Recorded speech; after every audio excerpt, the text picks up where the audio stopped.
नमस्कार, आज की बात में आपका स्वागत है। आज मैं आपको बताऊंगा कि देश की राजधानी दिल्ली की हवा में इतना जहर क्यों है। हवा में जहर के लिए कौन जिम्मेदार है। आज मैं आपको बताऊंगा कि दिल्ली वालों के लिए सांस लेना इतना मुश्किल क्यों हो गया है। आज की सुबह इतनी डराने वाली क्यों थी। आज दिल्ली और एनसीआर में सुबह सूरज के दर्शन देर से हुए और जब हुए तो ऐसा लगा कि जैसे सूरज डूबने वाला है। सुबह 7 बजे भी लोगों को गाड़ियों की हेडलाइट जलानी पड़ी। दिल्ली के ज्यादातर इलाकों में AQI लेवल 400 के पार था, यानी गंभीर रूप से खतरनाक लेवल का पॉल्यूशन। डॉक्टर्स लोगों से कह रहे हैं कि सावधान रहें, मॉर्निंग वॉक न करें और खुले में एक्सरसाइज करने से बचें। कुछ दिन बाद कहेंगे कि दिल्ली वाले घरों से बाहर ना निकले क्योंकि हवा में जहर है। आखिर दिल्ली वालों का कसूर क्या है। सवाल यह भी है कि 20 दिन पहले 10 अक्टूबर को दिल्ली में हवा बिल्कुल साफ थी। AQI लेवल 44 पर था, 44। दिल्ली के लोग इस साफ हवा को सेलिब्रेट कर रहे थे। तो फिर सिर्फ 3 हफ्ते में ऐसा क्या हो गया कि दिल्ली में रहने वालों का दम घुटने लगा। क्या साफ हवा को जमीन निगल गई या आसमान खा गया। दावा तो यह किया जा रहा था कि दिल्ली को पॉल्यूशन से बचाने के लिए वॉर फुटिंग पर, युद्ध स्तर पर काम हो रहा है। दावा यह किया गया था कि दिल्ली सरकार ने एक ऐसा केमिकल तैयार करवा लिया है जो पराली को जमीन में ही गला देगा, पराली जलाने की जरूरत नहीं पड़ेगी। केंद्र सरकार ने पराली से छुटकारे के लिए किसानों को कई तरह की मशीनें देने की स्कीम्स बनाई थी।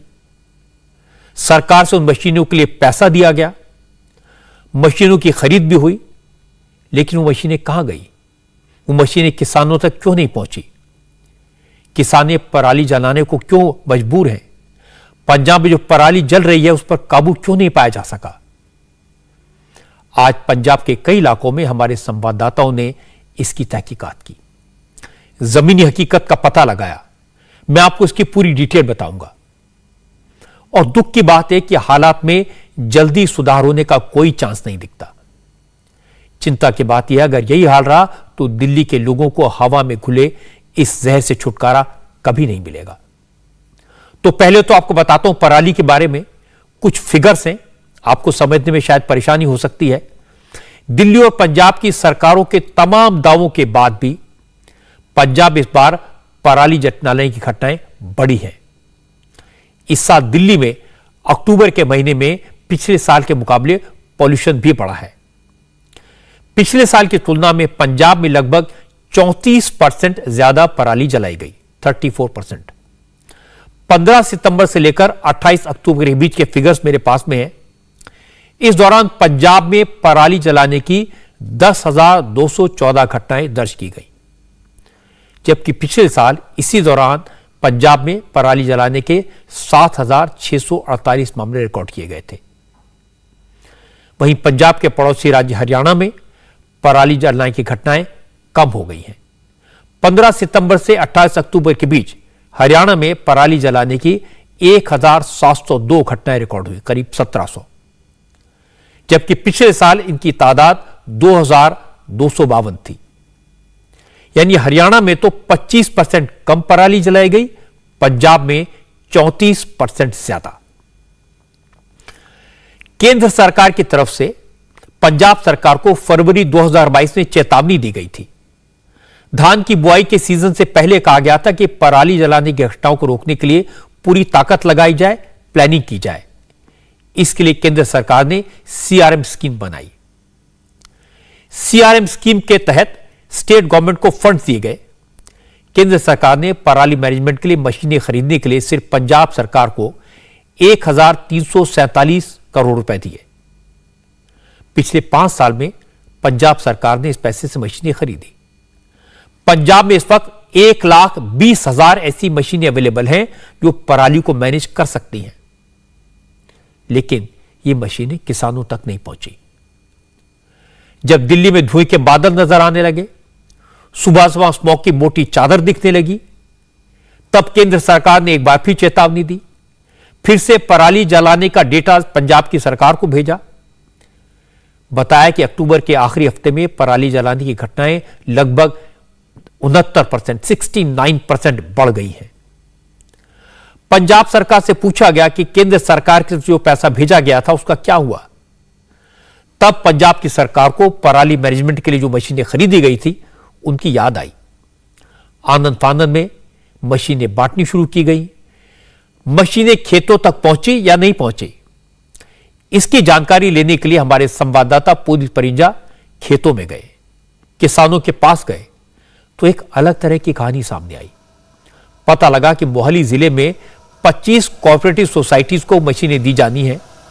हर सोसाइटी को 18 गांवों की जिम्मेदारी दी गई है, लेकिन अभी 25 में से सिर्फ 6 कोऑपरेटिव सोसाइटीज को परेली मैनेज करने वाली एक एक सीडर मशीन दी गई है, यानी 18 गांवों पर एक मशीन।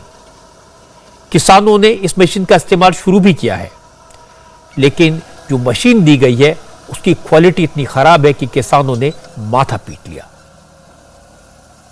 ये मशीन देख रहे हैं, यही है सुपर सीडर मशीन जो पराली को नष्ट करने के काम आती है। लेकिन यहाँ पर 25 सोसाइटीज, दरअसल पंजाब सरकार जो है उसने सोसाइटीज बनाई गई हैं जो कि सरकारी सोसाइटीज होती हैं, जो किसानों को बीज भी मुहैया करवाती हैं, खाद भी मुहैया करवाती हैं और ये मशीन भी मुहैया कराती हैं। तो मोहाली के अंदर 25 सोसाइटी है और 25 में से सिर्फ 6 सोसाइटीज को जो है ये मशीन दी गई है। और अगर मैं इस मशीन की बात करूं तो जहां ये दप्पर में सोसाइटी है, एक गाँव है और वहां पर 18 गाँव पड़ते हैं, 18 गांव के पास सिर्फ एक मशीन जो है वो दी गई है। और आप अंदाजा लगा सकते हैं कि मोहाली डिस्ट्रिक्ट जो है काफी बड़ा है और पूरे डिस्ट्रिक्ट में सिर्फ 6 मशीन है। तो ऐसे में किसानों के पास विकल्प बहुत कम है। और ऊपर से ये जो मशीन है इसकी क्वालिटी जो है वो काफी ज्यादा अच्छी नहीं है, ये किसानों का कहना है। और इसको लगाने के लिए सुबह से इनका कहना है कि हम सुबह से ये पूरा खेत जो है इसमें बुहाई कर रहे हैं और तकरीबन सिर्फ आप देख सकते हैं कि कितना जो है ये काम अभी तक हो पाया है। तो यानी इनके लिए काम जो है आसान होने की बजाय और ज्यादा बढ़ गया है। 6 मशीन है जी पूरे मोहाली जिले में सरकार ने दी है। अच्छा, हाँ जी, दफ्तर आई है, एक मशीन है। 18 गाँव पड़ते हैं सोसाइटी में, 18 गाँव पड़ते हैं और एक मशीन है, एक ही मशीन दी है जी। हाँ जी, और ये बिल्कुल हल्की मशीन है। अच्छा, हल्का लोहा है इसमें लगा हुआ, आप देख सकते हैं सर, पत्ते में तवे मुसगे इसके। ये प्लेट्स जो हैं जिसको ये तवे कहते हैं, इनको ये प्लेट्स हैं और जैसे ही इसको ये करने इससे ये काम करते हैं तो ये इसके जो ये इतने हल्के हैं कि ये मुड़ जाते हैं सारे के सारे। और वो कटा हुआ देखो, ये कट गया, ये देखो क्या हाल हो रहा है इसका। ये देखिए, ये सारा जो है आप देख सकते हैं ये पूरा कट गया है यहाँ से। तो कितनी हल्की मशीन जो है वो भी दी गई है। लग रहा भी आप यहाँ पे देखने के लिए आए तो कितना कामयाब है ये मशीन? ना कामयाब नहीं, हल्की है ज्यादा। अच्छा, इसमें भारी मशीन भी आती है कोई? हाँ, वधिया वाली भी है, एग्री जोन की। अच्छा, तो उसमें इस तरह की कोई दिक्कत नहीं आती? ना, उसमें नहीं कोई दिक्कत आती, इसमें बहुत ज्यादा। अच्छा, वो कितना करती है? 7 एकड़ आराम से बीतती है एक दिन में 7 एकड़ करती है। और ये आधा एकड़ भी नहीं करती अब तक नहीं किया। 8 बजे चलेंगे, 8 बजे तक वो 6-7 एकड़ कर देगी। अच्छा, हाँ, इसने देख लो आपके सामने ही है ये। मैं देखने के लिए आया था जी, ये अपना भाई साहब लेके आए थे क्योंकि मेरे को भी बीजना था, पर ये मशीन ही बहुत हल्की दे रखी है। ये सुबह के आए हैं, ये आधा एकड़ भी इनके पास बजाई हुई नहीं, क्योंकि ये आग लगाना जिम्मेदार की मजबूरी है। अगर गवर्नमेंट अच्छे फैसिलिटी दे तो आग कोई ना लगाए, क्योंकि इसका एक खाद भी लगेगा जमीन में। नहीं, अच्छी मशीन के बिना ये संभव है नहीं। तो ये क्या दिक्कत क्या आ रही है इसमें? ये बहुत हल्का है, ये देखो आप, आपके सामने है। ये जिम्मेदार ने एक दो नहीं चलाया है, तो ये इसके अपना चैन कवर वगैरह सब उखड़ गए। जब पुनीत परिंजा ने मोहाली के डिप्टी कमिश्नर से यह पूछा कि 18 गांवों के किसानों को पराली की एक सीडर मशीन कैसे मैनेज कर सकती है, तो डीसी साहब ने बताया कि कोऑपरेटिव सोसाइटीज को 6 मशीनें सीएसआर फंड से दी गई हैं। केंद्र सरकार के फंड से तो मोहाली जिले में 200 सीडर मशीनें किसानों को दी गई हैं। सोसाइटीज तो हमारे पास हैं 60 के प्लस। बेसिकली ये कोऑपरेटिव सोसाइटीज को एडिशनली हमने जो इक्विपमेंट अरेंज करवा के दिया है, ये कॉर्पोरेट एनवायरमेंट रिस्पांसिबिलिटी फंड होता है। सो ये तो एडिशनल जो हमारी स्कीम के अलावा जो हमने ओवर एंड अबव सेपरेटली किया है, जैसे मैक्स हॉस्पिटल का सीईआर फंड पड़ा था, तो गवर्नमेंट से हमने जो स्टेट लेवल पे एजेंसी है उनको रिक्वेस्ट करके हमने उनमें उनका 40 लाख का सीईआर फंड था, जिसमें अप्रोक्सीमेटली 17 सुपर सीडर उसके परचेज होने थे। वो 6 मशीन सुपर सीडर हमने ऑलरेडी दे दिए हैं और बाकी उसमें से 11 सुपर सीडर हमारे पास आ गए, इन्हें डे और 2 वो भी दे दिए जाएंगे। देखिए ये कॉर्पोरेट रिस्पॉन्सिबिलिटी उसमें फंड में ली गई है। अगर ऐसी कोई चीज़ है, हमने तो अपनी तरफ से अच्छा काम किया, लोगों को उसके लेके दिया, और इसमें जो परचेज वगैरह है वो पैनल कंसल्ट जो पैनल एजेंसीज है उसी पैनल एजेंसी से ली है, और इसमें हम जो जिनकी मशीन्स है उन्होंने ही ऑर्डर प्लेस किया। मशीन आज भी मैक्स के नाम पे ही है। सवाल है, अगर 200 मशीनें सरकार ने दी तो वो कहां गई? खेतों में क्यों नहीं दिखाई दे रही? खेत में जो मशीन चल रही है उसके बारे में किसान क्या कह रहे हैं, ये आपने सुन लिया है। और दूसरी बात है कि 18 गांव के बीच अगर एक मशीन है तो फिर किसान कब तक इंतजार करेंगे? बुआई का वक्त आ गया है और सरकार ने मशीनें बांटना तब शुरू किया जब पराली जल्दी शुरू हो गई। इसलिए किसानों को तो दोष नहीं दिया जा सकता। पिछले 1.5 महीने में पराली जलाने के जितने मामले रिपोर्ट हुए हैं उसमें से 69% 69% पिछले 7 दिनों के केसेस हैं। मैं आपको यह भी बता देता हूं कि पराली मैनेजमेंट के लिए सरकार 2 तरह की मशीनें प्रोवाइड करवाती है, एक बेलर और दूसरी सीडर। मैंने आपको भी पंजाब सरकार की तरफ से बांटी जा रही सीडर मशीनों का एक एग्जाम्पल दिखाया। किसानों का कहना है कि बेलर मशीनें उनके काम की नहीं है और सीडर मशीन का किराया ज्यादा है। मोगा के किसानों ने कहा कि वो इतना किराया देंगे तो बच्चों को क्या खिलाएंगे, इसलिए उनके पास पराली जलाने के अलावा कोई चारा नहीं है।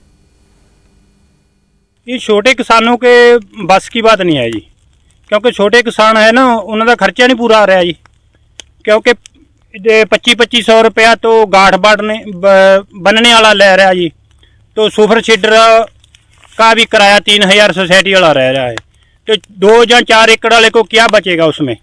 10-10 हज़ार रुपया सोसाइटी को दे के या गाठ बनने वाले को दे के क्या बचेगा? या तो सरकार को जाइए 2500-3000 रुपया जिमींदार को एक्स्ट्रा देवे तो कुछ ना कुछ हल हो सकता है। और मेरे पास 4 एकड़ ज़मीन है तो मैं क्या करूं? किराए पर ट्रैक्टर चलेगा, इसके अलावा मेरे पास और कोई नहीं, मैं तो आग ही लगाऊंगा, क्योंकि मेरे पास या तो सरकार मेरे को कोई सहूलत देवे। मैं BA पास हूं, मेरे को क्यों नहीं सरकार ने नौकरी दिया अभी? किसानों की प्रॉब्लम अफसर समझते हैं लेकिन उनके पास कोई सॉल्यूशन नहीं है। अफसर जो उपाय बताते हैं वो किसानों की मुश्किलों को और बढ़ा देते हैं। मोगा जिले के डिप्टी कमिश्नर कुलवंत सिंह ने बताया कि जिले में करीब 5500 मशीनें हैं जिनसे पराली नष्ट की जा सकती है। जो किसान बड़ी मशीनों को किराए पर नहीं ले सकते वो छोटी मशीनें ले लें। जो मशीनरी है जैसे सुपर सीडर है वो काफ़ी हैवी मशीन है, वो 50 से ऊपर की हॉर्स पावर का ट्रैक्टर ही खींच सकता है। लेकिन बाकी जो है जैसे बेलर्स हैं वो तो छोटा किसान भी यूज़ कर सकता है क्योंकि उसको छोटा ट्रैक्टर खींच सकता है। और बेलर्स भी कई कैपेसिटी के आते हैं, कई काफ़ी हैवी हैं। जो हमने एस्पिरेशनल डिस्ट्रिक्ट की तरफ से दिए हैं वो काफ़ी लाइट है, उनको बिल्कुल छोटा ट्रैक्टर भी खींच सकता है। मेरे पास अभी भी कुछ डाटा पड़ा था उसके हिसाब से कि हमने जो कल तक का ये डाटा है कि 2861 एकड़ में हमने बेल्स बना दी हैं इन बेलर्स को यूज़ करके, और अभी हमारे पास 8000 के आसपास की और बुकिंग है कि हम बेल्स बनाना चाहते हैं। तो ये बेलर जो छोटे हैं वो छोटे ट्रैक्टर भी खींच रहे हैं, वो चल रहे हैं। बहुत सारे मामले ऐसे हो जाते हैं जिनमें पता चलता है कि आग नहीं लगी है या सैटेलाइट ने कोई और आग, जैसे किसी ने घास को लगाई है, किसी ने कूड़े को लगाई है, या वैसे भी क्योंकि वो थर्मल इमेजिंग से चलता है तो उसमें आग एक्चुअली नहीं लगी होती है। आप देख रहे हैं टोटल कंफ्यूजन है और प्रॉब्लम सिर्फ मशीनों की अवेलेबिलिटी की, उनको अफोर्ड करने की नहीं है। हमारे रिपोर्टर्स पंजाब के कई जिलों में गए, किसानों से बात की, अफसरों से बात की, समझने की कोशिश की कि आखिर पराली जलाने की घटनाएं हरियाणा में कम हो गई और पंजाब में क्यों बढ़ गई। गुरदासपुर के किसानों की बात आपको सुनवाता हूं। ज्यादातर किसानों का कहना है कि सरकार ने उन्हें टाइम पर मदद नहीं दी। जो सीडर मशीनें दी जा रही हैं वो उनके छोटे ट्रैक्टर से चल नहीं सकती और वो बड़ा ट्रैक्टर खरीद नहीं सकते। ऐसे में उनके पास पराली जलाने के अलावा कोई रास्ता नहीं बचा। गुरदासपुर में तो किसानों ने इल्जाम लगाया कि मशीनें बहुत कम हैं और उन्हीं किसानों को दी जा रही हैं जो आम आदमी पार्टी के सपोर्टर हैं। जी मिले होंगे, लेकिन इनके जो लीडरशिप है उनके घर में गई होगी, जो इनके वर्कर हैं पेट उनके घर में गए होंगे। अगर एक सोसाइटी के पीछे एक कोई मशीन सीडर आ भी जाए जो सिंचाई करता है फसल की, तो एक सोसाइटी के नीचे ये देखिए कि कितने गांव पड़ते हैं। तो फिर एक गांव में कितने किसान पड़ते हैं, तो खुद ही अंदाज़ा लगा लीजिए आप मीडिया की तरफ से कि कब जाके ये फसल की बिजाई पूरी हो पाएगी। और फसल की लेट बिजाई की वजह से ही जो हमारा धान है उसमें मॉइस्चर भी ज़्यादा आ रहा है, जिसकी वजह से किसान की फसल का भी रेट कम लग रहा है। तो जो इन सब का जिम्मेवार कौन है? देखो सानू किसानों ਨੂੰ ਪਤਾ ਕਿ ਸਾਡੇ ਇਹਨਾਂ ਬੱਚੇ ਬਿਮਾਰ ਹੁੰਦੇ ਆ, ਇਹਨਾਂ ਸਾਡੀ ਪੈਲੀ ਜਿਹੜੀ ਕਮਜ਼ੋਰ ਹੁੰਦੀ ਆ, ਪਰੰਤੂ ਅਸੀਂ ਮਜਬੂਰ ਆ। Government nor do any arrangement for the waste of the parali. It is totally wrong. Never give any machinery, nothing. Who what is tell to me? Punjab के 7 जिलों मोहाली, मोगा, गुरदासपुर, बठिंडा, फिरोजपुर, जालंधर और तरन तारण में पराली जलाने की घटनाएं सबसे ज्यादा हो रही हैं। पराली जलाने के 71% 71% केसेस इन 7 जिलों में हुए हैं। इंडिया टीवी की टीम गुरदासपुर भी गई। गुरदासपुर के ज्यादातर खेतों में पराली जलती मिली। किसानों का कहना है कि धान की फसल कट गई, अब गेहूं की बुआई का सीजन आ गया। अगर वो सरकार की मदद मिलने का, मशीनों से पराली नष्ट करने का इंतजार करते रहे तो गेहूं की फसल लेट हो जाएगी। इसलिए किसानों के पास पराली जलाने के अलावा और कोई रास्ता नहीं है। हमारी ये बहुत बड़ी मजबूरी है, क्योंकि आपको पता है ये पराली हमारे जब खेत जीरी काट लेते हैं ना, तो उसमें क्या होता है कि बाद में तवे फेरने होते हैं। जब तवे फेरते हैं जो पराली है जो ना तो उससे मिट्टी काटी जाती है, ना और जो पराली है उसको कुतरा जाता है। और इसलिए हमें जो ये पराली का ऊपर वाला हिस्सा ही होता है हम यही साड़ते हैं। प्रशासन बात करता है कि जैसे पराली साड़ने से पोल्यूशन होता है या पोल्यूट होता है, उससे यही है कि हमारी रिक्वेस्ट है कि हमें ये पराली पे सब्सिडी दी जाए। जो पराली है हमें साड़ने की जो है कि 7,000 रुपया जो 1 एकड़ का हमें मुआवजा दी जाए, तो हम जो पराली पे नहीं साड़ें। सरकार ने आधुनिक तकनीक से जो बनाए हुए हैं साधन सुपर सीडर वगैरह, उससे क्या होता है कि वो तो 2500 रुपया 1 एकड़ का ले लेते हैं। एक गांव में 5-6 मशीन हो आधुनिक, तो उसके पीछे जो ट्रैक्टर भी तो चाहिए। फिर 10 लाख का ट्रैक्टर ले आके किसान वो 3 लाख की मशीन कैसे ले लेगा। दूसरी तरफ इसका देखा जाए कि इतनी बढ़िया फैक्ट्रियां लगी हुई हैं, कितने कितने कारोबार चल रहे हैं, तो उधर हमारा 4 तो 5% प्रदूषण है, उसका 95% प्रदूषण है, उससे वो दिल्ली को पोल्यूट नहीं पहुंचता। और हमारी जो किसान का धुआं जो 10 दिन लगना होता है, सिर्फ 4-5% इससे जो हवा प्रदूषण होती है वो भी हम अपनी मजबूरी से करते हैं। पंजाब सरकार का दावा तो है कि पराली जलाने के केसेस को रोकने के लिए 8,000 नोडल ऑफिसर अपॉइंट किए गए हैं। सरकार की तरफ से हर एकड़ पर 7,000 रुपए की मदद किसानों को दी जा रही है। अब सवाल है कि पंजाब की सरकार इतना कुछ कर रही है तो फिर पराली जलने के केसेस कम होने के बजाय बढ़ क्यों रहे हैं? इस सवाल पर किसानों ने असलियत बताई। उन्होंने कहा कि सरकार की मदद किसी काम की नहीं है। बठिंडा के किसानों ने अपनी दिक्कत बताई। कहा अगर वो अफसरों के कहने पर पराली को जलाने के बजाय मशीनों के जरिए इकट्ठा कर लें तो उसे रखेंगे कहां?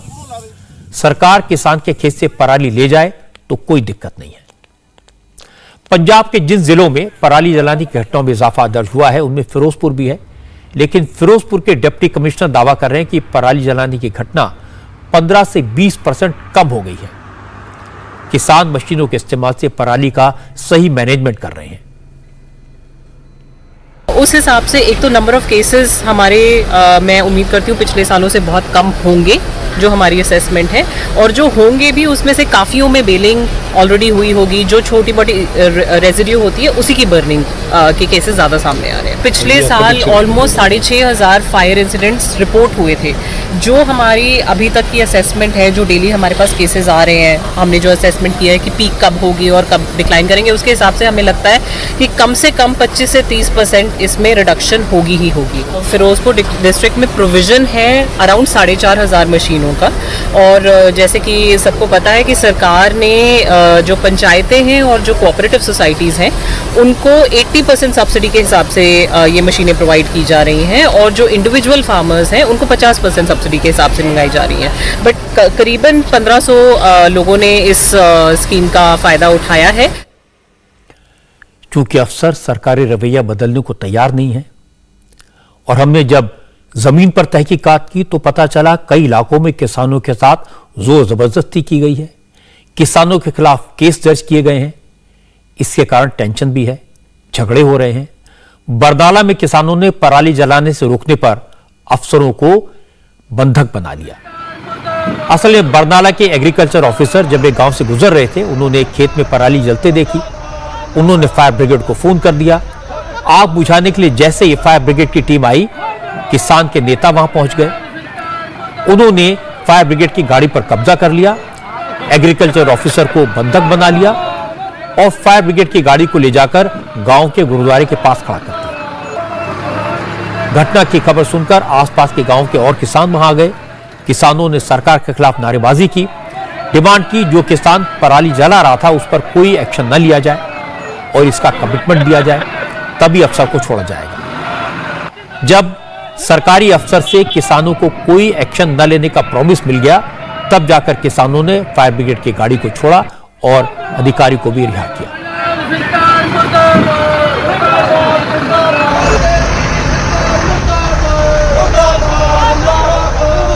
किसानों की अपनी प्रॉब्लम है, लेकिन सरकार के अपने तर्क हैं। एक तरफ किसान खेत में गेहूं की बुआई कर रहा है, दूसरी तरफ पंजाब सरकार पराली नष्ट करने वाली मशीनें किसानों को दे रही है। किसानों को इस मशीन पर 50% सब्सिडी दी जाती है। जो मशीन नहीं खरीद सकते वो कोऑपरेटिव सोसाइटी से किराए पर ले सकते हैं। कोऑपरेटिव सोसाइटी को मशीन 80% सब्सिडी पर मिल रही है। लेकिन जिस प्रॉब्लम से छुटकारे के लिए मशीनें खरीदी गई हैं, वो समस्या अब विकराल रूप ले चुकी है। फिर भी खाना पूर्ति करने के लिए मशीनें बांटी जा रही हैं। जालंधर में किसानों को मशीनें थमाकर अफसरों ने फोटो भी खिंचा ली। जब पूछा गया मशीनें इतनी देर से देने का क्या फायदा, तो जवाब मिला कोई देर नहीं हुई, टेंडर में देरी के कारण थोड़ा वक्त लग गया, लेकिन इससे कोई फर्क नहीं पड़ेगा। वो जो मशीन जो केंद्र सरकार का जो फंड्स है वो तो केंद्र सरकार के ही हैं, चाहे हम सब्सिडी भी दे रहे हैं किसानों को, जो सब्सिडी दे रहे हैं या किसी तरह मशीनां दे रहे हैं जिहदे सब्सिडी ते भी एक्चुअली ਉਹਦੇ ਵਿੱਚ ਬਹੁਤਾ ਸ਼ੇਅਰ ਤਾਂ ਸੈਂਟਰ ਗਵਰਨਮੈਂਟ ਦਾ ਹੀ ਆ, ਸਰਕਾਰ ਦਾ ਹੀ ਆ, ਤੇ ਉਹਦੇ ਤਹਿਤ ਪ੍ਰਕਿਰਿਆ ਦੇ ਤਹਿਤ ਹੀ ਫਾਰਮਰਸ ਨੂੰ ਜਾਣੀਆਂ ਤੇ ਉਹ ਪ੍ਰਕਿਰਿਆ ਕੰਪਲੀਟ ਹੋ ਗਈ ਆ ਤੇ जा रही है, मशीनें जा रही हैं। सर टेंडर की आपने बात की, ये टेंडर कब से शुरू हुआ था, कब जाकर टेंडर जो पूरे हुए जिसके बाद हम मशीनें दी जाएंगी, कितना समय लग गया इस टेंडर पे? आई थिंक भी टेंडर कॉल करन तो लैके मशीनां आने तक 15-16 दिन लग गए सानू, ते मशीनां साडे कोल पहुंच गईयां। क्योंकि जो किसान है वो तो पराली शुरू से ही जलानी शुरू कर दी थी जब धान की फसल कटाई हुई थी। नहीं, कटाई तो अभी चल रही है ना, अभी चल रही है कटाई। जिन इलाकों में पराली नष्ट करने वाली मशीनें दी जा रही हैं, वहां आम आदमी पार्टी के नेताओं और विधायकों को भी इस मौके पर मौजूद रहने को कहा जाता है। जालंधर में मशीनें दिए जाने के बाद आम आदमी पार्टी के विधायक रमन अरोड़ा ने कहा कि पिछले कुछ साल से पराली की जो दिक्कत आ रही है वो उनकी पार्टी ने दूर कर दी है। सब तो पहली गल तो है कि मैं पंजाब सरकार को बहुत बहुत बधाई देना चाहना भी जिन्होंने इन्ना अच्छा उपराला किया कि ताकि जो पराली नूं साड़न बस करके जिहड़ा प्रदूषण हो जाता सी वो एक्टिव प्रदूषण नहीं होगा, क्योंकि बड़े वड्डे तादाद के उत्ते असीं ये मशीनां फ्री ऑफ कॉस्ट सरकार ने दित्तियां ने। और एक इन्होंने होर भी पोजीशन रखा कि जेकर लोन के उत्ते या सबसिडी के उत्ते भी लेना चाहे तो वो भी असी मशीनां प्रोवाइड करा रहे हैं, वो असी 50% जिहड़ा वा वो असी डिस्काउंट दे रहे हैं। ये बहुत बड़ा उपराला है, तुसी देखिया ही होना भी पिछले काफ़ी सालों तो ये समस्या आ रही सी। अब इनकी बधाई का, इनके दावों का क्या करें। पंजाब की तरफ से आ रहे पराली के धुएं के कारण दिल्ली के लोगों का दम घुट रहा है, सांस लेना मुश्किल हो गया। लेकिन आम आदमी पार्टी के नेता कह रहे हैं सब कुछ ठीक ठाक है, सब चंगा है, अब पराली की प्रॉब्लम खत्म हो गई है। जब पंजाब के पर्यावरण मंत्री मीत हायर से पूछा गया पराली जलाने में जो मामले हैं वो घटने के बजाय बढ़ क्यों गए हैं, तो उन्होंने कहा प्रॉब्लम पुरानी है, पूरी तरह सॉल्व होने वक्त लगेगा। मीत हार ने कहा कि आम आदमी पार्टी की सरकार वो सब कुछ कर रही जिससे पराली जलाने की प्रॉब्लम जड़ से खत्म हो जाए। डीकम्पोज करने के लिए ना कम से कम 20 से 25 दिन चाहिए, और पंजाब में जो विंडो है बिल्कुल कम है, सिर्फ 4-5 दिन किसान के पास बचते हैं, और दिल्ली में 20-25 दिन है जिससे डीकम्पोज हो जाता है। सो पंजाब में हम पराली जलाने की समस्या तो पहले से ही मालूम थी कि इस बार धान की जैसी तो कटाई हम होगी, उसके लिए और सोल्यूशन देख रहे हैं। 1,30,000 मशीन पंजाब में हमने किसानों को मुहैया करवाई हैं, उससे भी हैप्पी सीडर करवाए हैं, बेलर्स करवाए हैं, जिससे किसान जिसका उपयोग भी कर रहे हैं उसका फ़ायदा भी किसानों को पहुंच रहा है। लेकिन डीकम्पोजर वाला उसके लिए आपको कम से कम 20-25 दिन चाहिए, जो विंडो पंजाब में नहीं है और स्टेट में यहाँ पर है, वहाँ पर वो कामयाब हो रहा है। अगर आप पूरे साल का कैलकुलेट करेंगे ना इसके बाद, तो मैं 100% श्योर हूँ कि पंजाब में स्टबल बर्निंग लास्ट ईयर से कम होगी, और इस बार दिवाली पे भी पोल्यूशन पिछले साल से कम हुआ है, और कॉन्टीन्यूसली हम अवेयरनेस प्रोग्राम पूरे पंजाब में चला रहे हैं। हमारे जो कृषि मंत्री हैं वो भी, और हमारा डिपार्टमेंट भी पोल्यूशन कंट्रोल बोर्ड, और कॉन्टीन्यूसली हम स्टेप्स वो ले रहे हैं। लेकिन जो आंकड़े आए हैं कि कल 28 तारीख को देखो आप एक दिन से कंपैरिजन नहीं कर सकते, पूरे साल का हम कंपैरिजन करेंगे। जब ये सीजन खत्म हो जाएगा तो मैं 100% श्योर हूँ कि पंजाब में पोल्यूशन पिछले साल के कंपैरिजन से स्टबल बर्निंग वो इस साल कम होगी। अब मंत्री जी से कोई पूछे कि 1,30,000 जो मशीनें हैं जो अवेलेबल हैं वो कहां गई, किसानों के पास तो पहुंची नहीं। हमने ग्राउंड से रिपोर्ट दिखाई है। दूसरी बात, पर्यावरण मंत्री कह रहे हैं कि पराली की प्रॉब्लम मशीनों से ही सॉल्व हो सकती है। पंजाब में डीकंपोजर से पराली नष्ट करना मुमकिन नहीं है, लेकिन अरविंद केजरीवाल डीकंपोजर को पराली का सबसे बड़ा दुश्मन और किसानों का सबसे बड़ा दोस्त बता रहे थे, पराली की प्रॉब्लम का रामबाण इलाज बता रहे थे। सवाल है, क्या दिल्ली में किसानों को डीकंपोजर मिल रहा है? यह सवाल इसलिए उठा क्योंकि दिल्ली में भी पराली जलाने की घटनाएं देखने को मिली हैं। हमारे संवाददाता दिल्ली के किसानों के पास पहुंचे तो एक अलग प्रॉब्लम का पता चला कि दिल्ली के किसान डीकंपोजर का इंतजार करते हैं, सरकारी अफसरों के चक्कर लगाते हैं, लेकिन उन्हें वक्त रहते डीकंपोजर नहीं मिलता।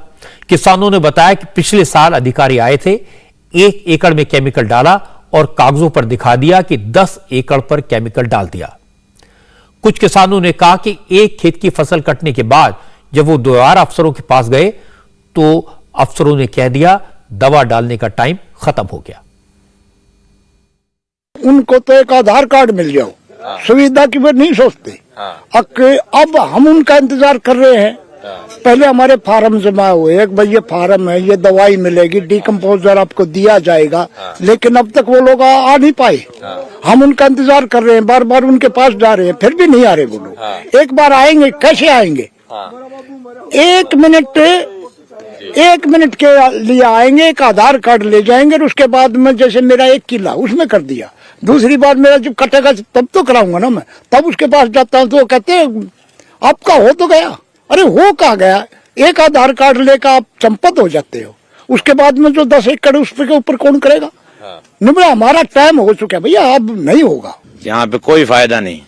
जैसे वो कागज पे लिखवा लेते हैं 50 एकड़ और देते हैं, 2 में दे दिया, 4 में दे दिया, बाकी बोले मशीन बिजी है, दूसरे गांव चली गई, दवाई नहीं है, ये नहीं है, वो नहीं है, तो ये काम चल रहा है यहाँ पे। तो कोई फायदा नहीं मिल पा रहा? फायदा नहीं। सरकार कह रही है कि दिल्ली के हर किसान के पास जो है इस वक्त बायो डीकंपोजर सोल्यूशन की सुविधा है। बिल्कुल भी नहीं आया है अभी तक। पिछले साल आया था, उसमें मुश्किल से 4-5 एकड़ में कराया था और लिखत में गए 50 एकड़। अच्छा, और आपके 50 एकड़ खेत? 50 एकड़ में हुआ नहीं। मशीन एक है और गाँव कई दे दिए तो लेट हो जाते किसान, फिर अपनी जुताई करके करते हैं। फायदा कुछ नहीं मिल रहा। आ रहे हैं, नाम लिख ले जाए हैं, बोले नाम लिखो पहले, फिर आओ है, बोले तेरा टाइम नहीं लगा भाई, तो 1 एकड़ में मार दे, 2 में मार दे, बोले आओगे 10 दिन के बाद, 15 दिन के बाद में, फिर आमते नहीं, फिर हम लेट हो जाए, अपनी बुआई करते हैं हम अपने वो कर रहे भाई करा इसकी, जैसे 4 लगा, 5 लगा, 6 लगा, कई बार लगो और अपनी पराली कटवा दें। बाहर एकड़ खेत है आपके पास? मेरे पास 40 एकड़ है। 40 एकड़ तो जो पिछली बार की थी 40 एकड़ में से कितने एकड़ में की करके गए बायो? करीब 10-12 एकड़ में करी थी और बाकी सब वैसे ही रह गए थे। उसकी सुविधा हमारे को कुछ टाइम वो जस्ट ना टाइम देते हैं, जैसे उन्होंने दे दिया 15 दिन के अंदर डिकम्पोज छिड़काव करेंगे, उस टाइम पे हो सकता है हमारी फसल नहीं कटी हो। उसके बाद में सब डिपार्टमेंट भाग जाता है, वीडियो आते हैं यहाँ पे, ट्रैक्टर वगैरह भी आते हैं, लेकिन कुछ खेतों में करके वे वापसी चले जाते हैं। हमारे को कोई सुविधा नहीं मिली, ना KVK से क्या सुविधा मिल रही है। भाई मशीन गिरी हम लेने जाते हैं, जैसे हमने भाई फसल की काटने पड़ता है, जो इसका क्या नाम है ये आप समझ नहीं पा रहे, खूंट वगैरह है जो इसके इसी झुंडी वगैरह वो है, उनके सारे के सारे उपकरण खराब पड़े हैं। ठीक है, दूसरी कोई भी एक हमारा गांव है जो क्या नाम है हरियाणा के बॉर्डर पे है, वो कुछ सुविधा ये नहीं मिल रही। किसानों की बातें सुनने के बाद ये तो साफ है कि दिल्ली में और पंजाब में पराली को जलने से रोकने के कोई ठोस प्रयास नहीं किए गए। न केंद्र सरकार द्वारा प्रोवाइड की गई मशीनें किसानों तक पहुंचाने की कोशिश की गई और न पराली गलाने का केमिकल कामयाब हुआ। और यह भी साफ है कि पंजाब में पराली जलाने से दिल्ली की हवा और भी जहरीली हो गई है और भी खतरनाक हो गई है। अगर पंजाब में कांग्रेस की या बीजेपी की सरकार होती तो केजरीवाल कह देते कांग्रेस और बीजेपी दिल्ली के लोगों से नफरत करती है। वो कहते ये पार्टियां दिल्ली के लोगों को जान से मार डालना चाहती हैं क्योंकि वो केजरीवाल की पार्टी को वोट देते हैं। लेकिन अब केजरीवाल की मुसीबत यह है कि दिल्ली और पंजाब दोनों जगह उनकी सरकार है। कहें तो क्या कहें, पराली जलाने के लिए दोष दें तो किसको दें। इसलिए मनीष सिसोदिया ने आज नया आइडिया निकाला। उन्होंने कहा कि दिल्ली में सारा पॉल्यूशन कूड़े की वजह से होता है और कूड़ा साफ करने की जिम्मेदारी तो एमसीडी पर है और एमसीडी बीजेपी के अंडर है, इसे पॉल्यूशन के लिए बीजेपी जिम्मेदार है। सच तो है कि केजरीवाल ने पिछले 8 साल में पॉल्यूशन को रोकने के लिए सिर्फ बातें की हैं, दूसरों पर दोष लगाया है, कोई कॉन्क्रीट काम नहीं किया। कभी ऑड-इवन गाड़ियों की बात हुई, कभी स्मोक टावर लगाए गए, दिवाली पर पटाखों पर बैन लगाया गया, फैक्ट्रीज को ईंटों के भट्टों को चलने से रोका, पर सब कुछ दिखावा और बेकार साबित हुआ। दिल्ली में रहने वाले भी इंसान हैं, वो भी टैक्स देते हैं। उन्होंने क्या कसूर किया कि वो जहरीली हवा में सांस लेने को मजबूर है? उन्होंने क्या गुनाह किया कि दिल्ली में रहने वालों की उम्र 10 साल कम हो गई है? इसका जवाब केजरीवाल को देना होगा। आज केजरीवाल से एक और सवाल पूछा गया। आज उनके लिए एक और बुरी खबर आई। मनी लॉन्ड्रिंग के केस में 5 महीने से तिहाड़ जेल में बंद सत्येंद्र जैन पर प्रोटेक्शन मनी के तौर पर 10 करोड़ की वसूली का इल्जाम लगा। इल्जाम लगाने वाला भी खुद महाठग है, बड़ा कॉनमैन है। सुकेश चंद्रशेखर 200 करोड़ की ठगी के केस में 2017 से जेल में है। सुकेश चंद्रशेखर ने दिल्ली के एलजी को चिट्ठी लिखकर इल्जाम लगाया कि उसने आम आदमी पार्टी को 50 करोड़ रुपए का डोनेशन दिया था। जेल मिनिस्टर सत्येंद्र जैन उनसे कई बार तिहाड़ जेल में मिलने के लिए आए थे। सत्येंद्र जैन ने उससे प्रोटेक्शन मनी के तौर पर हर महीने 2 करोड़ की मांग की थी। एलजी को लिखी चिट्ठी में सुकेश चंद्रशेखर ने कहा कि वो सत्येंद्र जैन को हवाला के जरिए 10 करोड़ का भुगतान कर चुका है। 10 करोड़ का भुगतान कोलकाता में सत्येंद्र जैन के करीबी चतुर्वेदी के जरिए किया गया। सुकेश चंद्रशेखर ने दिल्ली के लेफ्टिनेंट गवर्नर से इस मामले की जांच कराने की अपील की है। सुकेश का दावा है कि उस सत्येंद्र जैन को 2015 से जानता है, तब वो तमिलनाडु में एआईएडीएमके के शशिकला गुट के लिए काम करता था। तब उससे वादा किया गया था कि जब आम आदमी पार्टी साउथ के स्टेट्स में अपना एक्सपेंशन करेगी तो उसे अहम पद दिया जाएगा और बाद में राज्यसभा की सीट भी दी जा सकती है। सुकेश चंद्रशेखर ने कहा कि 2017 में जब वो गिरफ्तार हुआ तो जेल मंत्री सत्येंद्र जैन कई बार उससे मिलने तिहाड़ जेल आए और यह पूछा कि जांच के दौरान उसने 50 करोड़ के डोनेशन वाली बात इन्वेस्टिगेटिव एजेंसीज को बताई तो नहीं। सुकेश चंद्रशेखर के मुताबिक 2019 में सत्येंद्र जैन फिर तिहाड़ जेल आए और उनसे प्रोटेक्शन मनी की मांग की। हर महीने 2 करोड़ रुपए देने को कहा और बदले में जेल में फैसिलिटी मुहैया कराने का वादा किया।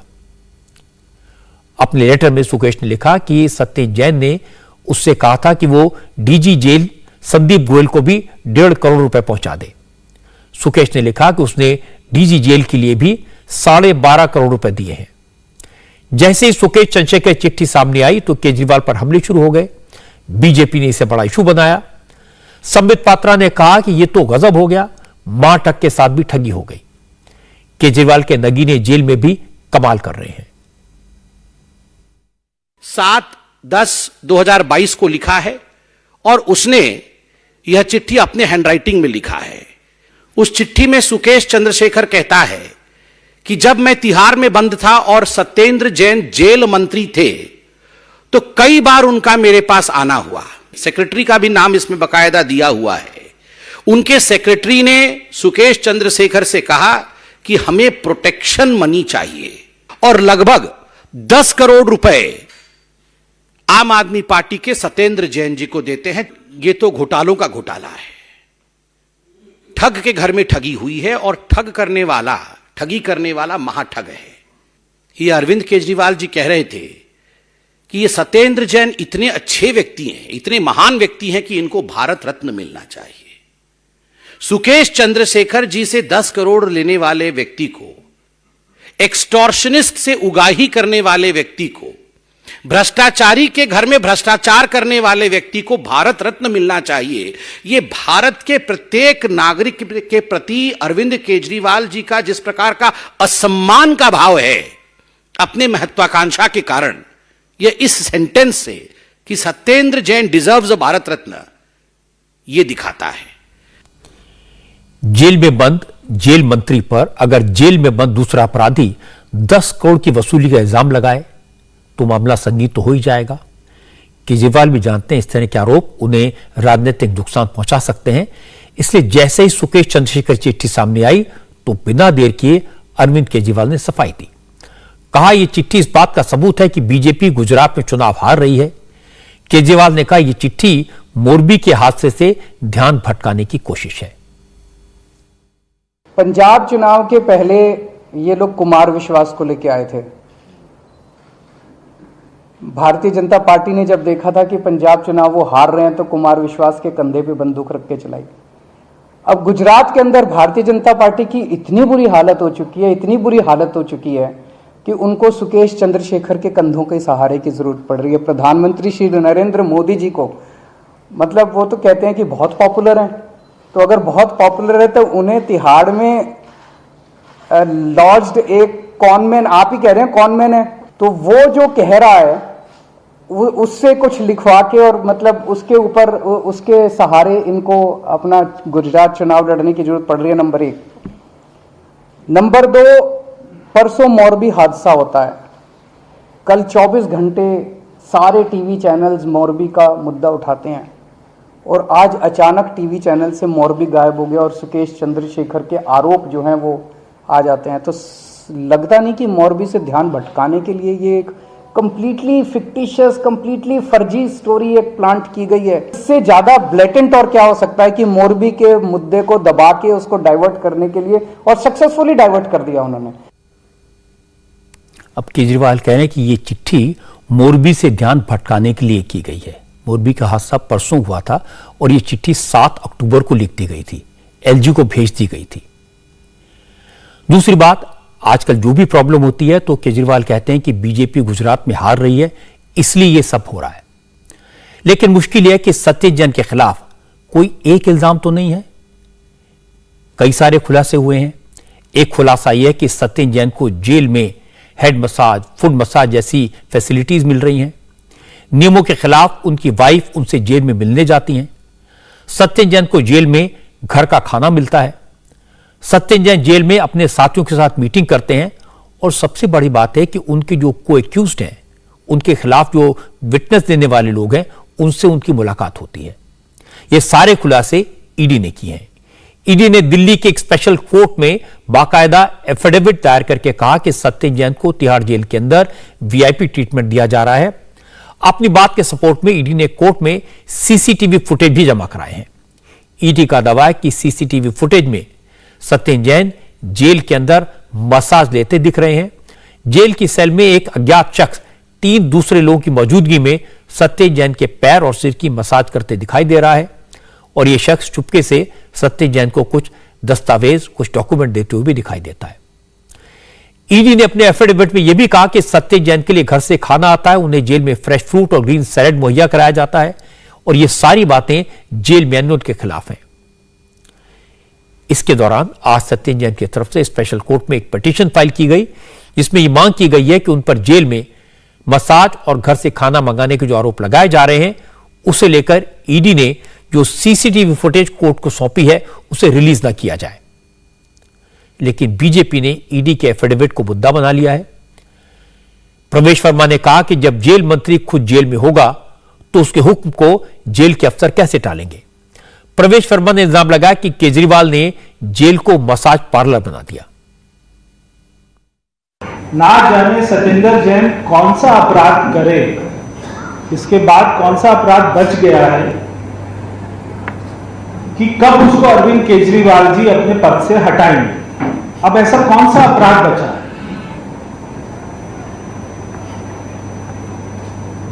हवाला के कारोबार के आरोप में वो अभी जेल में सड़ रहे हैं पिछले 5 महीने से, मगर वो हम तो ये सोचते थे कि सड़ रहे हैं, वो अंदर सजा काट रहे हैं, मगर आज हमें पता लगा कि वो अंदर मसाज करा रहे हैं, उनको सारी सुविधाएं अंदर मुहैया हो रही है। मैं एक इनकी कार्यकर्ता ही है, स्वाति मालीवाल जी, आज मेरा उनसे विनम्र निवेदन है कि आप बहुत सारे मसाज पार्लर्स पर छापा मारती थी, मैंने सुना था, मैंने देखा था, आप मसाज पार्लर में घुस जाती थी, छापा मारती थी कि वहां मसाज पार्लर चल रहे हैं। अब आप तिहाड़ कब जा रही हैं छापा मारने के लिए? हम सबको पता है कि वहां पे मसाज पार्लर चल रहा है, केजरीवाल सबकी मसाज करवा रहा है, और इनके सारे मंत्रियों को अब तिहाड़ जाने की इतनी होड़ क्यों लगी हुई है, ये अब समझ आ रहा है। जिसको देखे वो करप्शन कर रहा है, जिसको देखो वो दंगा कर रहा है कि भैया तिहाड़ चलना है, तिहाड़ चलना है। अभी मनीष सिसोदिया इतना डरा हुआ था, आज की खबर से वो भी खुश होगा कि अच्छा मसाज ही हो रही है तो चलो कभी भी पकड़ लेंगे। अब मैं आपको इस मामले का दूसरा पक्ष सुनवाता हूं। ईडी के एफिडेविट पर तिहाड़ जेल के प्रशासन ने क्या कहा, क्या सफाई दी, यह आपको बताता हूं। तिहाड़ जेल की तरफ से कहा गया कि सत्येंद्र जैन के सेल में बाहर से कोई नहीं आता। हालांकि जेल के अफसरों ने यह जरूर कहा कि सुबह हेड काउंट के दौरान वार्ड में मौजूद सभी कैदी आपस में बात कर सकते हैं। सत्येंद्र जैन के कुछ साथी भी जेल में हैं, उसी वार्ड में हैं, इसलिए हेड काउंट के दौरान ये लोग आपस में बात कर लेते हैं। लेकिन हेड काउंट के बाद सभी कैदी अपने अपने सेल में चले जाते हैं। तिहाड़ जेल के प्रशासन ने यह भी कहा कि सत्येंद्र जैन के पास किसी तरह का कोई इलेक्ट्रॉनिक गैजेट नहीं है, लेकिन मसाज के मामले में जेल प्रशासन ने कुछ नहीं कहा। क्योंकि बीजेपी के नेताओं ने केजरीवाल की पार्टी पर लगातार हमले किए, तो आम आदमी पार्टी के नेताओं ने केजरीवाल की तरफ से सफाई दी। मनीष सिसोदिया ने कहा कि मोरबी के मामले को दबाने के लिए बीजेपी वाले सुकेश चंद्रशेखर की चिट्ठी लेकर आए हैं। अभी आप देख रहे हैं कि किस तरह से भारतीय जनता पार्टी के कारनामों की वजह से, भारतीय जनता पार्टी के भ्रष्टाचार की वजह से पूरे देश में गुजरात की थूथू हो रही है, गुजरात सरकार की थूथू हो रही है। पूरे देश में सवाल पूछा जा रहा है कि 27 साल में भारतीय जनता पार्टी यही भ्रष्टाचार कर रही थी वहां पे। अब 2 दिन से जब इतनी थूथू हो रही है तो इससे ध्यान भटकाने के लिए इनको कुछ तो करना था बेचारों को, तो ले आए एक गैंगस्टर शरणम गच्छामी, जाके उसका कोई चिट्ठी लिखवा लाए किसी गैंगस्टर से। अब ये चिट्ठी जिसने जारी की है वो है सुकेश चंद्रशेखर के वकील, और उन्होंने कहा कि इस चिट्ठी का मोरबी की घटना से कोई लेना देना नहीं। ये चिट्ठी तो उन्होंने बहुत पहले लिखी थी, और यह भी कहा कि सुकेश ने इस तरह की शिकायत कोई पहली बार नहीं की है, वो सीबीआई को कई महीने पहले ये सारी बातें बता चुका है, लेकिन सीबीआई ने कोई एक्शन नहीं लिया, इसलिए उसने एलजी को चिट्ठी लिखी। जहां तक गुजरात इलेक्शन का सवाल है, तो सुकेश चंद्रशेखर वकील ने कहा इस तरह के आरोप किसी भी मामले में लगाए जा सकते हैं, क्योंकि हमारे देश में तो हर वक्त कहीं ना कहीं इलेक्शन होता रहता है। अपना देश इतना बड़ा है ना, और इतने सारे स्टेट्स हैं, और हर स्टेट में इतने निकायों के चुनाव होते हैं कि जब भी आप कोई भी स्टेप लीगली लेते हैं, किसी न किसी उस समय देश के किसी न किसी कोने में चुनाव चल रहा होता है। तो इससे ये एक कोइंसिडेंट हो सकता है। मुझे नहीं लगता कि ऐसा लेटर कोई इंटेंशनली फाइल किया गया है। तो 2017 में जब ये नाम सारा सामने आया था तो अब जाकर नाम क्यों सामने आया सत्येंद्र जैन का? इससे पहले कभी सत्येंद्र जैन का नाम नहीं लिया सुकेश चंद्रशेखर की तरफ से? उसको ऐसा लग रहा होगा शायद कि और भी एजेंसीज इस पर काम कर रही थी, तो कहीं से इंक्वायरी होगी। जब कहीं से नहीं हुई तो मुझे लगता है वो एलजी को जो लेटर लिखकर उसने एक लास्ट रिसोर्ट की तरह उसने एक शिकायत फाइल किया है कि आप इस पर एक इंक्वायरी करिए। इसे कहते हैं खोसला का घोंसला। एक कॉनमैन, एक ठग कह रहा है कि एक मंत्री ने राज्यसभा सीट का लालच देकर, साउथ का लालच देकर उससे 50 करोड़ रुपए ठग लिए। एक बेईमान कह रहा है कि जेल मंत्री ने उसे जेल में प्रोटेक्शन देने के लिए 10 करोड़ रुपए ले लिए। ये कॉनमैन सुकेश चंद्रशेखर तो दूसरों से पैसे ठगता था। बिजनेसमैन शिवेंद्र सिंह की वाइफ से उसने 200 करोड़ रुपए ठग लिए। अब वो कह रहा है कि केजरीवाल के मंत्री सत्येंद्र जैन ने उसे ही चकमा दे दिया, मतलब चोर को मोर मिल गया। अब सवाल है, एक कॉनमैन की बातों पर, एक महाठग की चिट्ठी पर कैसे यकीन किया जा सकता है? मुझे लगता है आज के जमाने में पैसे के किसी भी लेन देन को वेरीफाई करना ईडी और सीबीआई के लिए मुश्किल काम नहीं है। वो तो रोज पैसे की ट्रेल को पकड़ते हैं। सुकेश का दावा है कि वो सत्येंद्र जैन को पिछले 7 साल से जानता है। वो कहता है कि सत्येंद्र जैन जेल में आकर उन्हें मिलते थे और इसी के लिए उसने पैसे दिए। अगर जेल मंत्री सत्येंद्र जैन की जेल में बंद अपराधी सुकेश से जेल के अंदर मुलाकात हुई तो इसका कहीं ना कहीं रिकॉर्ड तो जरूर होगा। इसलिए इस मामले में इधर उधर की बातें ना करके इस मामले की गहराई से जांच की जानी चाहिए। सुकेश कह रहा है कि उसके पास पैसे के लेन देन के सबूत हैं और वो दफा 164 के तहत यानी मजिस्ट्रेट के सामने बयान देने को तैयार है। ऐसा बयान जो वापस नहीं लिया जा सकता और अगर उसने झूठ बोला तो वो बुरी तरह फंस सकता है। सत्येंद्र जैन और सुकेश चंद्रशेखर दोनों जेल में हैं। पुलिस दोनों का आमना सामना भी करा सकती है। सवाल यह नहीं कि किसने किसको ठगा, सवाल यह है कि केजरीवाल की पार्टी जिन आदर्शों और मूल्यों की बात करके सत्ता में आई थी उनका क्या हुआ? इस बात का जवाब मिलना चाहिए कि क्या राज्यसभा की सीटें वाकई में बेची जाती हैं? इस बात का जवाब मिलना चाहिए कि क्या केजरीवाल के मंत्री ने प्रोटेक्शन मनी लिया? यह सवाल जनता के विश्वास का है, इसलिए इस मामले का पूरा सच सामने आना जरूरी है।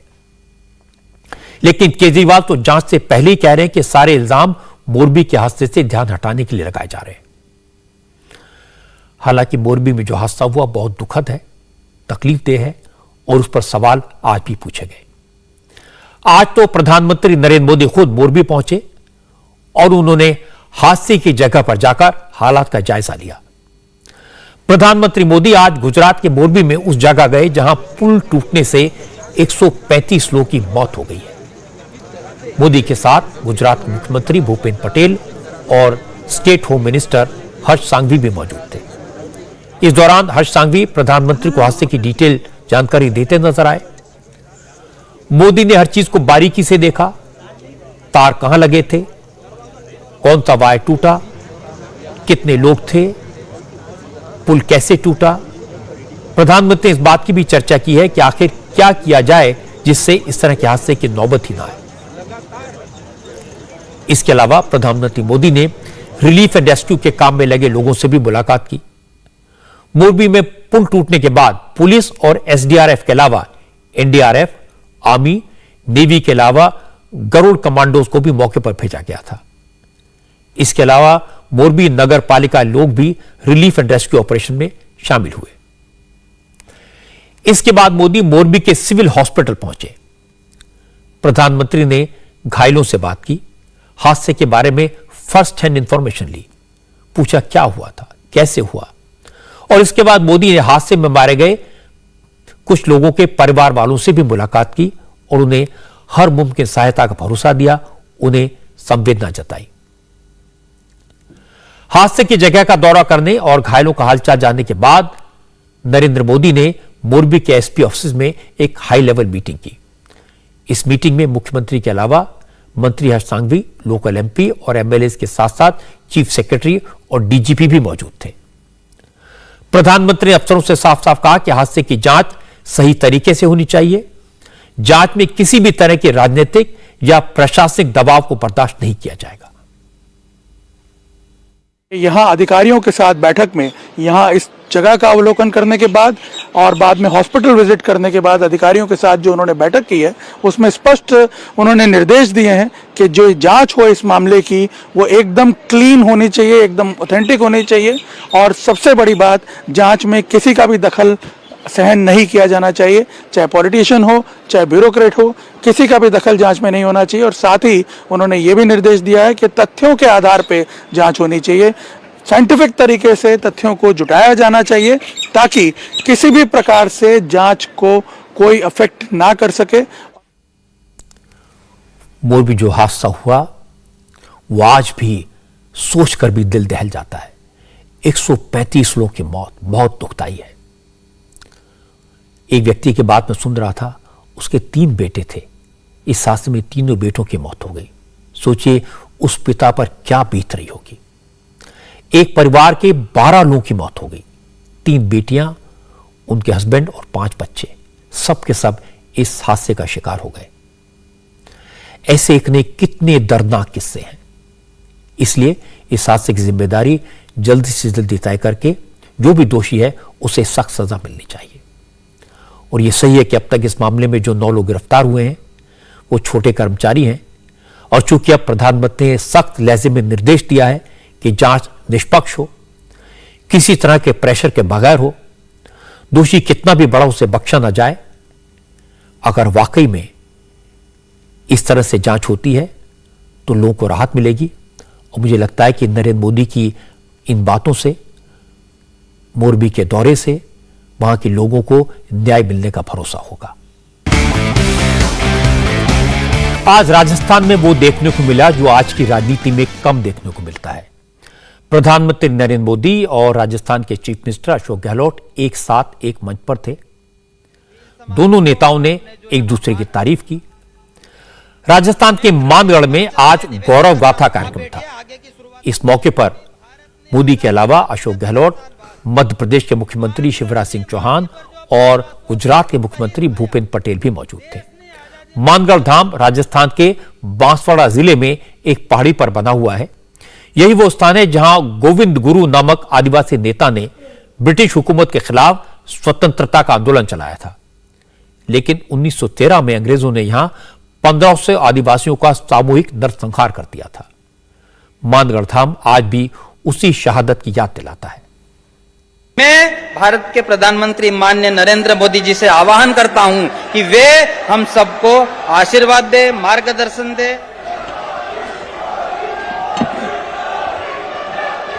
जिस प्रकार से लगातार हम देख रहे हैं एक के बाद एक जो देश इतिहास बना रहा है दुनिया के अंदर, उसके बारे में मुझे कहना नहीं, क्योंकि आज दुनिया की पहचान भी हमारे मुल्क का जो मान सम्मान है वो कहाँ से कहाँ पहुँच गया। कहाँ तो हम गुलामी की जंजीरों में झगड़े हुए थे, जिसकी कहानी हम यहाँ बैठ के कर रहे हैं, और कहाँ पर आज देश कहाँ पहुँचा है। प्रधानमंत्री मोदी जी जाते हैं दुनिया के मुल्कों में तो कितना सम्मान मिलता है इनको। क्यों मिलता है? क्योंकि नरेंद्र मोदी जी उस देश के प्रधानमंत्री हैं। नरेंद्र मोदी जी उस देश के प्रधानमंत्री हैं जो हमारे मुल्क में आए हैं, जो गांधी का देश है, जहां लोकतंत्र की जड़ें मजबूत है, गहरी है। 70 साल के बाद में वहां लोकतंत्र जिंदा रहा है। ये दुनिया को एहसास होता है तो उनको गर्व होता है कि उन देश का प्रधानमंत्री मोदी जी हमारे मुल्क में आ रहे हैं। तो आप सोच सकते हो। और इसके बाद मोदी ने भी गहलोत की तारीफ की। मोदी ने कहा कि जब वो मुख्यमंत्री थे तो गहलोत उस वक्त सबसे सीनियर चीफ मिनिस्टर थे। मेरे लिए खुशी की बात है कि मुझे आज फिर एक बार मानगढ़ की इस पवित्र धरती पर आकर के सर झुकाने का अवसर मिला है।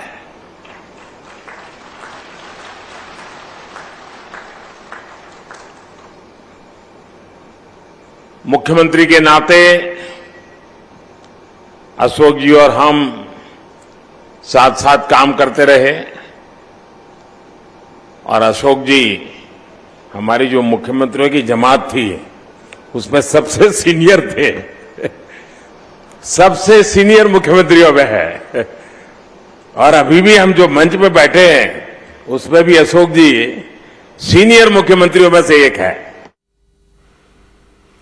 दो नेता अलग अलग पार्टियों में होने के बावजूद एक दूसरे की तारीफ करें, एक दूसरे का सम्मान करें, ये लोकतंत्र के लिए अच्छी बात है। लेकिन कांग्रेस में आजकल जो हालात हैं उसमें मोदी अगर गहलोत की तारीफ करें या गहलोत मोदी की तारीफ करें तो ये उन्हें सूट नहीं करेगा। शायद यही वजह है कि अशोक गहलोत ने किसी संभावित मुसीबत से बचने के लिए गांधी जी के नाम का सहारा लिया। आज की एक बड़ी खबर सुपरस्टार सलमान खान के बारे में है। महाराष्ट्र सरकार ने सलमान की सुरक्षा को अपग्रेड करने का फैसला किया है। सलमान खान को महाराष्ट्र सरकार की तरफ से Y+ कैटेगरी की सिक्योरिटी मुहैया कराई गई है। सलमान को लॉरेंस गैंग से लगातार धमकियां मिल रही थी। पुलिस ने उन शूटर्स को गिरफ्तार कर लिया था जो सलमान के घर और फार्म हाउस की रेकी कर रहे थे। शूटर्स के पास हथियार भी पहुंच चुके थे, लेकिन वो अपने प्लान को लागू करने में कामयाब नहीं हो पाए। सलमान को थ्रेट परसेप्शन और बढ़ गया है और ताजा धमकियां मिलने के बाद सरकार ने उनकी सुरक्षा को बढ़ाने का फैसला किया। सलमान खान को अब तक मुंबई पुलिस की तरफ से सिक्योरिटी मिल रही थी, उनकी अपनी पर्सनल सिक्योरिटी भी है, लेकिन अब उनकी सिक्योरिटी में कमांडोज के साथ साथ 11 जवान तैनात किए जाएंगे। सलमान खान पर जो सिक्योरिटी थ्रेट है वो काफी सीरियस है, इसीलिए उनकी सुरक्षा बढ़ाने का फैसला सही है। लेकिन मुझे लगता है कि सुरक्षा इंतजामात के साथ साथ सलमान को भी अपनी सुरक्षा को गंभीरता से लेने की जरूरत है। और एक खास बात आपको बता दूं कि सलमान खान को सरकारी सिक्योरिटी तो जरूर मिलेगी, लेकिन उसका सारा खर्चा खुद सलमान खान देंगे। इंडिया टीवी हर वक्त हर जगह डाउनलोड करने के लिए सर्च करें India TV news Google play store या ऐप स्टोर पर।